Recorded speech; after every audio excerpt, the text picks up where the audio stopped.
Operation crystal fortress. Fortress मतलब किला, crystal यहाँ पे मिथएम्फेटामिन की बात करी गई है। जो मिथएम्फेटामिन होता है एक सिंथेटिक ड्रग होता है और सेम ही उसके भी कॉन्सिक्वेंसेस निकल के आते हैं, जैसे आप ट्रेडिशनल फॉर्म ऑफ ड्रग्स के बारे में सुनते हो, यूफोरिया हो जाएगा, एनर्जी का लेवल एकदम से बूस्ट करे, पहले स्टिमुलेटिंग बाद में डिप्रेसिव होगा नेचर में, फिर बॉडी के ऊपर इफेक्ट्स आने शुरू होते हैं। तो ये जो ऑपरेशन क्रिस्टल फोर्ट्रेस है, एक सीधा सा सवाल कि कौन सी ड्रग्स की कैप्चरिंग के लिए ये कंडक्ट करा गया था, तो याद रखना मिथएम्फेटामिन। मेडिकल यूसेज भी है उसका, जैसे एज अ पेन किलर की फॉर्म में भी दिया जाता है। थोड़ा बहुत ओबेसिटी की जितनी भी ओबेसिटी को अगर ट्रीट करना है तो उसकी जो मेडिकेशंस बनती हैं उसमें भी मिथएम्फेटामिन को ऐड करा जाता है। आपने यूएस की एक बॉडी सुनी होगी FDA, food and drug administrator, उसमें टोटल शेड्यूल आते हैं 5, और उन शेड्यूल टोटल जो 5 शेड्यूल हैं, शेड्यूल नंबर 1 से लेके 5 तक, उसके अंदर ड्रग्स के बारे में मेंशन करा हुआ है। जैसे जो शेड्यूल 1 में आएंगे वो पूरी तरह से रिस्ट्रिक्टेड होते हैं, जहां पे गवर्नमेंट का चेक रखता है। देन आते हैं आपका शेड्यूल नंबर 2, इसमें लाइसेंसेस वगैरह आपको प्रोवाइड करे जाएंगे, जैसे फार्मेसी के पर्पज से आप यूज कर सकते हो, कितने लिमिट में यूज कर सकते हो, वो सारी चीजें। देन 3, 4, 5 तो ऐसी आएंगी जिनको आप लोकली भी अवेलेबल आपको मिल जाएंगे बिना किसी प्रिस्क्रिप्शन के। तो जो मिथएम्फेटामिन है, याद रखना ये schedule number 2 of food and drug administration में आएगा। और दूसरा अपना इंडिया का एनडीपीएस एक्ट आ गया, तो एनडीपीएस एक्ट के सेक्शन नंबर 2 क्लॉज ए के अंदर इन चीजों के बारे में मेंशन है। जहां पे कैनबिस वगैरह आपने पढ़ा था, वहीं पे ट्रेडिशनल और जो आपकी सिंथेटिक है, एक overview section 2 clause A of NDPS act में भी इसका मेंशन करा हुआ है। बाकी क्रिस्टल क्यों बोला, शेप वैसी बन जाती है, क्रिस्टलाइन शेप होती है इसकी, व्हाइट कलर का पाउडर होता है, स्नॉट भी करा जाता है इसको, यानी कि वो नाक से ऐसे अखबार की बीड़ी सी बना के उससे सूंघते हैं ना, ऐसे देखा होगा आपने मूवीज में, सूंघी तो नहीं है ना किसी ने, हाँ बस ठीक है, ऐसे लगेगा पाउडर है, ये देख लो साइड में। स्नॉट भी होती है, इंजेक्ट भी इसको करा जाता है मिक्स करके, देन इंजेक्ट के अलावा खा भी लिया जाता है किसी चीज में मिक्स करके। तो ये इसके मल्टीपल पर्पज रहते हैं कंजप्शन के। अब ऑपरेशन के बारे में सुन लो। सबसे पहले क्रिस्टल फोर्ट्रेस, 4 महीने से इस ऑपरेशन को सेटअप कर दिया गया था। कौन कौन बॉडीज इन्वॉल्व थी, तो एक तो एनसीबी आ जाएगी, N for narcotics, C for control और बी फॉर ब्यूरो, और साथ में दिल्ली की पुलिस इसमें इन्वॉल्व थी, उनका जो स्पेशल सेल होता है जो सिर्फ नार्कोटिक्स के साथ डील करता है वो वाला। एंड कनेक्टिविटी कहाँ पे बनाई गई थी, तो कनेक्टिविटी के लिए मैप ध्यान में रखना, ये इंडिया वाला पार्ट आ गया, यहाँ पे आपने अरब पेनिनसुला देखा था, यूएई आ गया, और यहाँ पे दुबई। तो यहां से ये स्कैंडल बना हुआ था, शिपिंग इस तरफ को जा रही थी, एक शिपिंग ये वाली आ रही है, तो मतलब north eastern state, north eastern state में भी कौन सी स्टेट इन्वॉल्व थी, नागालैंड, तो नागालैंड की पुलिस भी इस ऑपरेशन के अंदर इन्वॉल्व थी। एक कनेक्टिविटी ये वाली। दूसरी जो बन रही थी, यहाँ पे बॉर्डर एरियाज पे आ जाओ, पाकिस्तान वाला एरिया, देन अफगानिस्तान वाला एरिया, इस रास्ते से भी इसकी ट्रांसपोर्टेशन करी जा रही थी। अभी जो पकड़ा गया है वो ये वाला रूट पकड़ा गया। 4 महीने से ये ऑपरेशन सेटअप करा हुआ था, ये पकड़ेंगे हम इनको एक दिन, तो फाइनली अब मौका मिला NCB, Delhi police, Nagaland police को, तो उन्होंने ये चीजें सीज कर ली है। ऑपरेशन का नाम क्रिस्टल फोर्ट्रेस।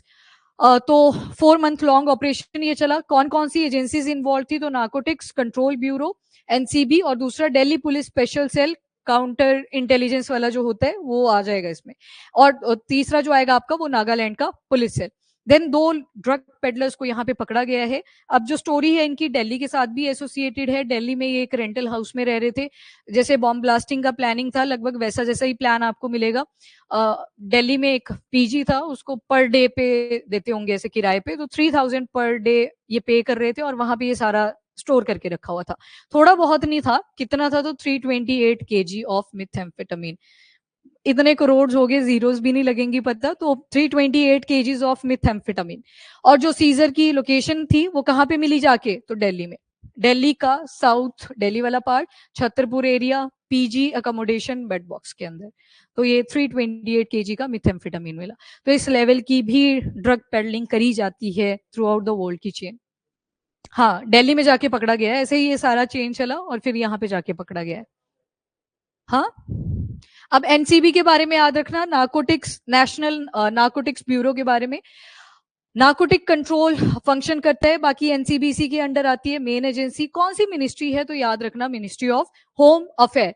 कब इसको बनाया गया था, तो 1986 में। बाकी एनसीबी नाम से ही क्लियर है, जो भी ड्रग इलीगल तरीके से एक जगह से दूसरी जगह पे ट्रैफिक करी जाती है या प्रोड्यूस करी जाती है, उन केसेस से डील करना। कस्टम के साथ कोऑर्डिनेट करना, देखा होगा आपने, कस्टम जो कलेक्ट करते हैं वहां पे भी आपकी फोर्सेस डिप्लॉय करी जाती हैं, तो उनके साथ कोऑर्डिनेशन रहता है। पुलिस आ गया, देन इंटरनेशनल एजेंसीज हैं उनके साथ भी इन्वॉल्व रहते हैं। आपने इंटरपोल के 9 नोटिस पढ़े थे, ठीक है, उसमें एक लास्ट में ऐड हुआ था सिल्वर नोटिस जो पायलट प्रोजेक्ट पे था। अभी नवंबर 30 को उसका पायलट प्रोजेक्ट कंप्लीट हो जाएगा, फिर शायद पूरे वर्ल्ड लेवल में उसको इंप्लीमेंट कर दिया जाएगा। तो उसका सिल्वर नोटिस में आपने एक देखा था कि पैसे की लॉन्ड्रिंग भी अगर करी जा रही है किसी इलिसिट सोर्स से, तो वो भी उसके अंदर इंक्लूड करा जाएगा। तो मतलब सिल्वर नोटिस इसके साथ लिंक्ड है, इंटरपोल के साथ आ गया इंटरनेशनल एजेंसी वाला पार्ट। इसके अलावा उस टाइम पे एनसीबी तो डायरेक्टली इन्वॉल्व नहीं होती, इंडिया की तरफ से कौन जाती है जो इंटरपोल के साथ कोऑर्डिनेशन बने, सीबीआई। तो मतलब एनसीबी सीबीआई को सारी डिटेलिंग्स देता है, सीबीआई फिर इंटरपोल के साथ कनेक्टेड रहते हैं। अक्यूज कौन कौन थे ये याद रखना उतना जरूरी नहीं है, एक उत्तर प्रदेश और दूसरा नागालैंड से थी। और रैकेट की डिटेल अगर देखोगे तो ट्रांसनेशनल नेटवर्क है फ्रॉम दुबई, ये देख लो सारा मैपिंग के ऊपर, ये दुबई से शुरू हुआ, पहले ये वाला रूट चल रहा था, फिर इसके बाद घूम घूम के नॉर्थ ईस्टर्न स्टेट और जाके पहुंचे दिल्ली। तो ये शिपिंग के रूट चल रहे थे। ज्यादातर जो रूट मानना जाता है ये वाला ही है, इजी है, कम डिस्टेंस पड़ता है, घूस भी खिला दी जाती है इन एरियाज के अंदर, तो इजीली कैरी हो जाता है। Anyways next is inter state coordination रहा, दिल्ली, नागालैंड पुलिस और साथ में एनसीबी का। तो ये कोऑर्डिनेशन की पॉलिटी एंड गवर्नेंस से रिलेटेड कोई सवाल बनता है तो वहां पे आप इस ऑपरेशन के बारे में भी मेंशन कर सकते हो कि कैसे डिफरेंट बॉडीज जो इंडिया के अंदर है वो कोऑर्डिनेशन मेंटेन करके ऐसे स्कैंडल को भी रिवील करती हैं। एंड चैलेंजेस क्या क्या है, तो जो अक्यूज था उसको ये ट्रेस कर रहे थे लगभग 4 महीने से, फिर राइट मूवमेंट का वेट कर रहे थे कि जब पता लगेगा कि ठीक ठाक हमें इंटेलिजेंस मिलेगी तो उस टाइम पे इनको पकड़ेंगे। तो फाइनली इनको पकड़ लिया गया है। बाकी name significance, crystal fortress, fortress मतलब किला, किला इतना बड़ा होता है उसके अंदर आप आराम से हाइड करके रह सकते हो, तो इसी वजह से इस ऑपरेशन को नाम दिया गया क्रिस्टल फोर्ट्रेस। क्रिस्टल मतलब मिथएम्फेटामिन की बात करी जा रही है, तो कोड नेम्स दिए जाते हैं, पर यहाँ पे क्रिस्टल से क्या मतलब था, तो मिथएम्फेटामिन। बाकी ड्रग्स की डिटेलिंग ये सारी दी है जो कि आपको याद रखना बिल्कुल भी जरूरी नहीं है। ये देख लो, ये म्यांमार वाला एरिया यानी कि नॉर्थ ईस्टर्न स्टेट्स की बात करी गई, एंड मतलब बॉर्डर एरिया आ गया। देन अफगानिस्तान वाला एरिया जो आपने देखा स्ट्रेट ऑफ हॉर्मूज के ऊपर अफगानिस्तान वाला जो पार्ट था। हाँ, सर्वेलियंस डिटेल वगैरह ये कैसे कैसे हुआ सारा वो बताया हुआ है, ये आपको लिखने की जरूरत नहीं है। अब मिथेम्फेटामीन के बारे में देख लो, बस इधर सुनो। हाईली एडिक्टिव होती है नेचर में, सिंथेटिक है, मतलब आप इसको ट्रेडिशनल चीजों से नहीं बनाते, प्रॉपर एक लैब होती है वहां पे इनको बनाया जाता है। बाकी स्टिमुलेटिंग ड्रग है, स्टिमुलेशन देती है पर शॉर्ट पीरियड के लिए, उसके बाद हर ड्रग लगभग डिप्रेसिव ही आपको मिलेगी। देन क्योंकि बॉडी भी संभाल नहीं पाती इतनी स्टिमुलेशन जितनी ये ड्रग्स प्रोवाइड कर देती है।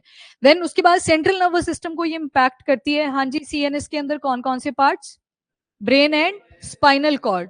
तो देखो आपकी जो ब्रेन थी, क्रेनियल नर्व्स इससे निकलती हैं, देन आपकी स्पाइनल कॉर्ड, इससे स्पाइनल नर्व्स निकलती हैं।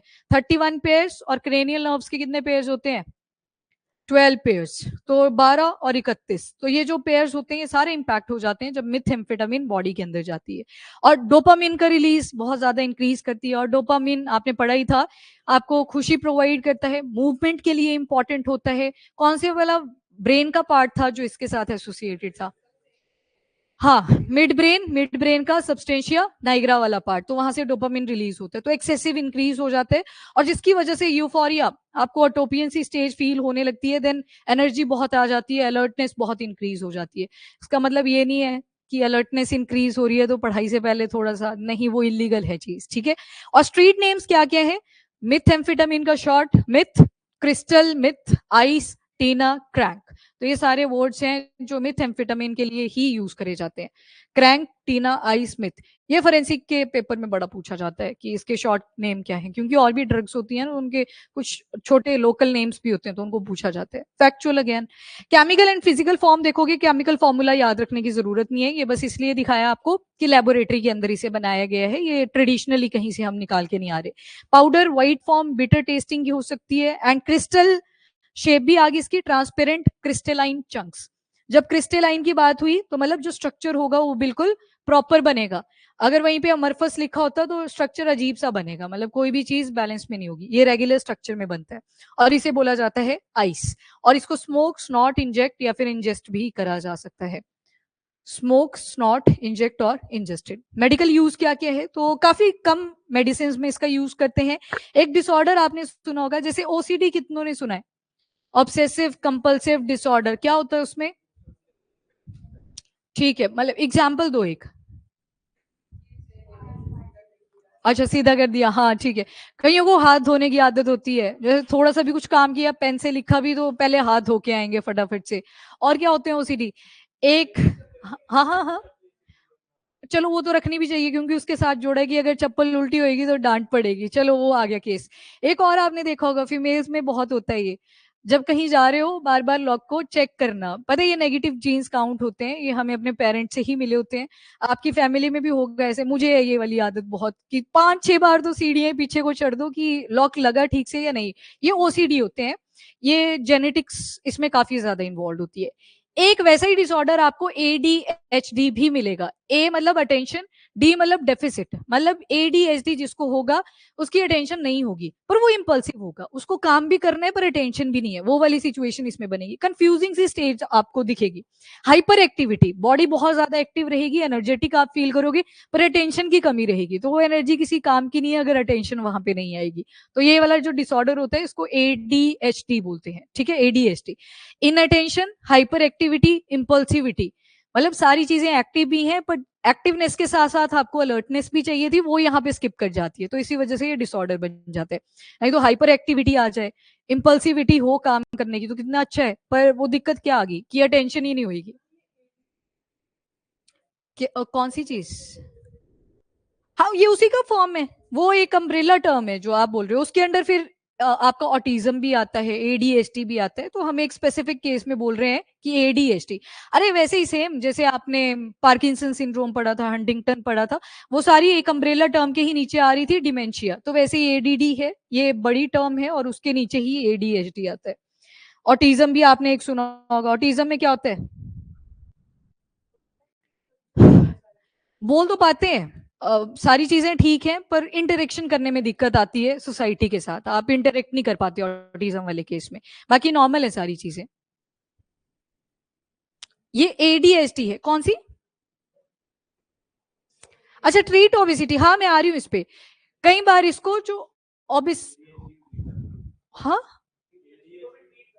हाँ, मतलब ये जो मेडिसिन आती है ना इसकी, उसमें मिथेम्फेटामिन डला होता है, हाँ। सुनो, ये एडीएचडी डिसऑर्डर है, उसको ट्रीट करने के लिए मिथेम्फेटामिन बिल्कुल लिमिटेड क्वांटिटी में यूज करी जाती है, क्योंकि जितनी भी आपकी ये ड्रग्स हैं, कैनाबिस याद करो, ओपीएम याद करो, सभी का कुछ ना कुछ मेडिसिनल पर्पस था ना, इनका भी मेडिसिनल पर्पस है। तो इन चीजों को ट्रीट करने के लिए थोड़ा थोड़ा मिथेम्फेटामिन उसमें डाल दिया जाता है, डोपामिन रिलीज करवाने के लिए स्पेसिफिकली। बट एनीवेज, नेक्स्ट आपका ट्रीट ओबेसिटी, जो ओबेसिटी से रिलेटेड मेडिकेशन होती है उसमें भी बहुत लिमिटेड क्वांटिटी में, एमजीज में होता है वो, एमएमजीज में जाके इवन बहुत कम क्वांटिटी में इसको ऐड करा जाता है। शॉर्ट टर्म, शॉर्ट टर्म लिख दिया यहाँ पे कि ज्यादा एक्सेसिव भी नहीं आप इन मेडिकेशंस को दे सकते जिसके अंदर मिथेम्फेटामिन होगा। बाकी कौन सी ब्रांड नेम के अंडर बेची जाती है जो मेडिसिन होती है उसकी बारे में यहाँ पे बात करिए, तो डेसोजिन इस नाम से इसका ये ब्रांड नेम है, जिसके तहत ये मेडिसिन दी जाती है।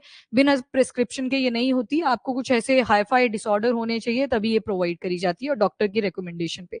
इसके अलावा इफेक्ट्स क्या क्या आएंगे, तो शॉर्ट टर्म इफेक्ट्स ही हैं इसके, जो यूफोरिया इतना टॉपियन वर्ल्ड आपका बना वो भी थोड़ी देर के लिए आएगा। अलर्टनेस इंक्रीज करेगी थोड़ी देर के लिए, एनर्जी इंक्रीज करेगी थोड़ी देर के लिए, एपेटाइट नहीं आएगी इस केस में, मतलब भूख बिल्कुल नहीं लगेगी। कौन सा हार्मोन यहाँ पे सप्रेस हुआ है कि भूख नहीं लग रही है? लैप्टिन या ग्रेलिन? देखो, भूख लगेगी तब तो गुड़गुड़ की आवाज आएगी ना, तो उस टाइम पे ग्रेलिन होगा, पर जब नहीं लग रही है तो उस टाइम पे लेप्टिन होता है, हाँ। और हार्ट बीट को इंक्रीज करता है, तो इनडायरेक्टली ब्लड प्रेशर को भी इंक्रीज करेगा। Long term impacts, number one is addiction, addictive substance है, ड्रग है, और डेंटल प्रॉब्लम्स भी इससे आती है, और जो मिथ एम्फेटामिन की वजह से डेंटल प्रॉब्लम्स आती हैं उसको मिथ माउथ भी बोल देते हैं, मतलब जो क्रिस्टल की डिपॉजिट थी वो आपको दांतों के ऊपर दिखने लगेगी। हाँ बिल्कुल, ऐसे जैसे प्लम्बिज्म देखा था ना आपने लेड की वजह से, ये दांत वाला स्ट्रक्चर होता है, नीचे गम्स में क्या हुआ था, जैसे प्लम्बर मतलब पाइप्स का कलर होता है ना सिल्वर सी टिंच का, वैसे ही यहाँ पे डेपोजिशन आनी शुरू हो जाती है। सेम इसमें भी होता है जो मिथ माउथ होता है। एंजाइटी, पैरानोइया, पैरानोइया क्या होता है? नहीं, आपको लगता है कि कोई मुझे हार्म करने की ट्राई कर रहा है, आपको लगता है मुझे कोई कॉन्टिन्यूअसली देखे जा रहा है, अभी तो आप सारे देख रहे हो मुझे, तो वो पैरानोया वाली कंडीशन में कंसीडर नहीं होगा। पर आप जैसे किसी पब्लिक एरिया से जा रहे हो, ठीक ठाक क्राउड है, फिर भी आपको ऐसे लगेगा कि मुझे कोई फॉलो कर रहा है, तो वो जो सारे सिंड्रोम्स होते हैं वो पैरानोया। कहीं आपने मर्डर केसेस भी सुने होंगे इससे रिलेटेड, तो ये सारे पैरानोया से इंक्लूडेड है। हेलिसिनेशन में क्या होता है, हाँ जो है भी नहीं, पैरानोइया भी लगभग ऐसा ही था। हेलिसिनेशन में आपके जो ऑर्गन होते हैं ये भी उल्टे पुल्टे काम करने शुरू होते हैं, जैसे आप कान से देखने की ट्राई करोगे, आप आंख से सूंघने की ट्राई करोगे, मतलब सारी चीजें उलट पुलट हो जाएंगी, सब कुछ धुंधला है धुंधला, वैसी वाली सिचुएशन। हाँ, ब्रेन डैमेज के साथ साथ मेमोरी और इमोशन भी आपके इफेक्ट होते हैं, क्योंकि नर्वस सिस्टम इंपैक्ट हुआ तो इनडायरेक्टली ये सारी चीजें भी इंपैक्ट होंगी। लीगल स्टेटस जो आपके पेपर में पूछा जा सकता है, तो याद रखना मेजॉरिटी कंट्रीज के अंदर आप देखोगे ये चीजें कंट्रोल में ही रखी जाती हैं। तो FDA, food drugs and administration के अंदर जो शेड्यूल नंबर 2 है उसमें बोला गया है कि लिमिटेड मेडिसिनल यूज के लिए अलाउ करा जाएगा, अदरवाइज पूरी तरह से रिस्ट्रिक्टेड है। और दूसरा आ जाएगा एनडीपीएस एक्ट इन इंडिया, इसके तहत भी इसको बैन करके रखा हुआ है। जो ओवरऑल क्लासिफिकेशन आप देखते हो section 2 clause A of NDPS act 1985 के अंदर इंक्लूडेड है, तो ये ध्यान में रखना, 2-3 पॉइंट्स यहाँ पे। 1985 में आ गया था एक्ट भी, और उसी टाइम पे इम्पोज भी कर दिया था। 86 वो एनसीबी का था, 1986 वो नार्कोटिक्स क्राइम ब्यूरो का था, ये एनडीपीएस है। शेड्यूल 2 क्लॉज ए कैनाबिस हो गया, यानी कि ट्रेडिशनल जितनी भी फॉर्म्स है और सिंथेटिक, उनको बैन करके रखा हुआ है एज पर एनडीपीएस एक्ट। वैसे तो सेक्शन बहुत सारे हैं, पर आपने सेक्शन 2 क्लॉज ए याद रख लेना है बस।